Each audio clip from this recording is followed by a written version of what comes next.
आज माझे बंधू राजेंद्र वाळेकर यांचा वाढदिवस आहे आणि दरवर्षी माझ्या वाढदिवसाला माझं कुटुंब अंबरनाथमध्ये एका मंदिराचा जीर्णोद्धार करत असतं.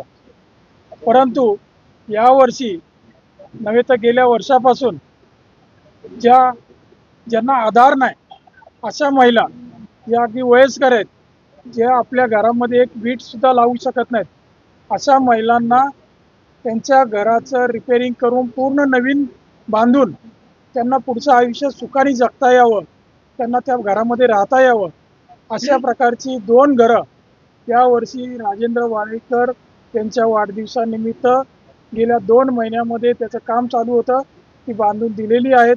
आणि त्याचा वाढदिवसानिमित्त केक कापतात, लोक मजा करतात. परंतु या कुटुंबानी, वाळेकर कुटुंबानी आज असं ठरवलं की या 2 महिलांना आधार द्यावा, त्यांचा आपण आधार बनावं, त्यांच्या आयुष्यामध्ये आपण सुख कसं येईल, त्यांना आनंद कसा मिळेल याचा विचार करून आम्ही त्या 2 अनाथ महिलांना आज घरं बांधून दिलेली आहेत. मला ईश्वर सरनी हीच प्रार्थना करायची आहे की अशीच उत्तरोत्तर आमच्याकडून सेवा अंबरनाथकरांची घडत राहो. आम्ही सर्व वाळेकर कुटुंब त्या अंबरनाथसाठी अनेक उपक्रम, 26 मंदिरं बांधली असतील, 10 रुपयामधलं जेवण आजही अहोरात्र चालू आहे. अंबरनाथमध्ये 2 ठिकाणी आमच्या इथं 2 वाचनालय आहेत, 2 व्यायामशाळा आहेत, महिलांना उद्योग आहेत.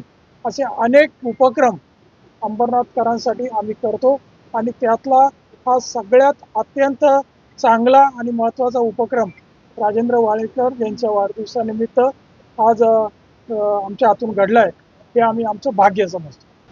आज ज्या 2 महिला होत्या त्यांचं अत्यंत पावसाळ्यामध्ये वाईट परिस्थिती असायची. पाणी गाळायचं, खाली बसायला जमीन होती पूर्ण, म्हणजे मातीचं सारवलेलं ओटा होता.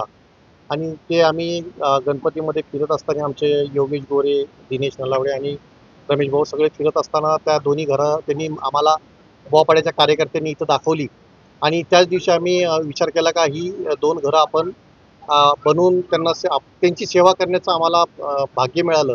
आणि ती सेवा आज आम्ही आमच्या परिवाराने, आमचे मोठे भाऊ अरविंद वाळेकर, मनीषा वाळेकर यांच्या आशीर्वादाने प्रत्येक वेळेस आम्ही आमच्या परिवार काम करत असतो. आणि याच्या पुढेही इथं बाजूलाच एक मुस्लिम समाजाच्या घराचं पण रिपेरिंगचं काम चालू आहे. आणि भास्करनगरमध्ये सुद्धा एक निराधार महिला आहे, तिच्या पण घराचं काम आम्ही लवकरच चालू करतोय.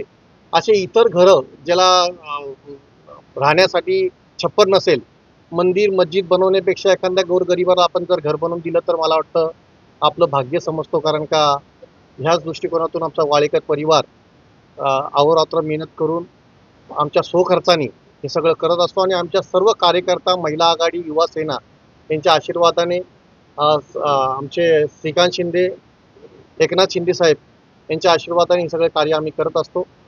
कोणार्क, अपना शहर, अपनी बातें.